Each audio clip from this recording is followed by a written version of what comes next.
Lui, c'est Jeremiah Owusu-Koramoah. En à peine un an, il a été élu le joueur le plus stylé de la NFL en 2024. À chaque match, ses tenues elles étaient attendues comme un deuxième coup d'envoi. Les enfants qui regardaient les matchs ont commencé à apprécier les textiles africains. Mais surtout, c'était sa manière à lui de se rappeler qui il est, d'où il vient et ce qu'il veut projeter.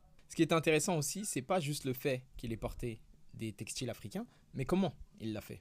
Pour ça, on est sur du sur-mesure, de la précision, de l'élégance africaine. Il est ghanéen et toutes les tenues qu'il portait ne venaient pas forcément du Ghana. Elles venaient aussi d'autres pays d'Afrique.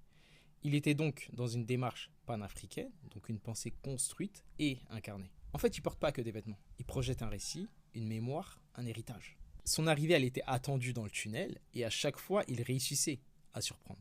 Aucune tenue ne se ressemblait et pourtant elles parlaient toutes le même langage. Ce que j'aime aussi dans les tenues qu'il présente, c'est que bien qu'elles soient modernisées, elles gardent toutes une signature culturelle. Dans sa position que lui offre son statut d'athlète, il a compris qu'il ne suffit pas d'être vu. Et encore, il faut savoir quoi faire de ce regard. Il a ses influences, son héritage, les tenues qu'il présente, c'est juste le prolongement de ce qu'il est déjà.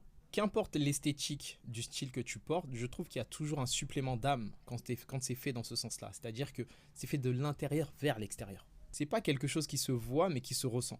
Et ça, absolument tout le monde peut le faire. Tout le monde l'a déjà en soi, mais bon, ça j'en parlerai dans une autre vidéo. Sinon, je suis parti pour 20 minutes. Tout est cohérent du coup, ses projets, ses prises de position et du coup même son style.